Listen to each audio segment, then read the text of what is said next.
Regarde bien cette pièce. Voilà. Regarde bien cette pièce. Pour faire cette pente sur cette pièce au niveau de la scie, il faut quoi? Il te faut un gabarit d'usinage. C'est ça le gabarit d'usinage que j'ai fabriqué. Bon, je fais la vidéo pourquoi?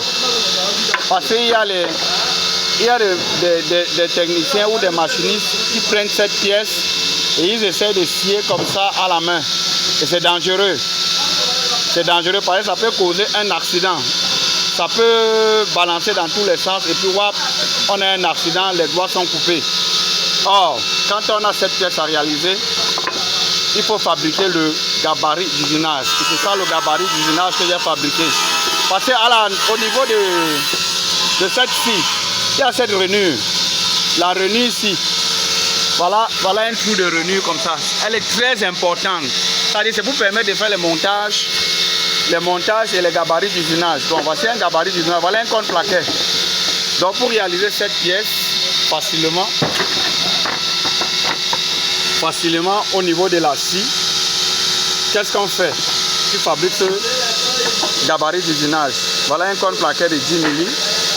Voilà la règle arrière qui permet de coulisser à l'intérieur de cette rainure. Et voilà les cales, les guides.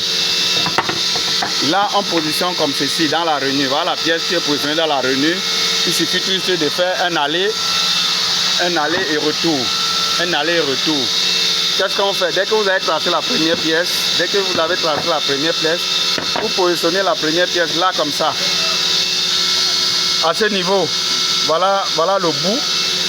Et cet autre niveau, voilà l'autre bout pour faire la pente. Qu'est-ce qui se passe? Vous mettez la machine en marche et vous poussez tout simplement, vous bloquez comme ça, vous poussez tout simplement. Et puis, votre pièce, elle est faite. Et toutes les pièces sont régulières. La même chose. Ce serait les mêmes choses partout. Parce que voilà l'idéal à obtenir à la fin. Là, comme ça.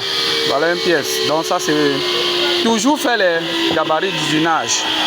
Voilà les pièces qui ont été usinées. Donc toutes les pièces sont pareilles, sont même chose. Donc si vous prenez les chutes, voilà les chutes qui sont sorties. C'est la même chose. C'est la même chose. Donc il faut toujours faire son gabarit d'usinage pour des pareilles pièces et pour d'autres pièces aussi. Ça évite vraiment les accidents. Les accidents au niveau de la machine et pour l'usinage. Sur ce, portez-vous très bien. Rendez-vous dans une prochaine vidéo.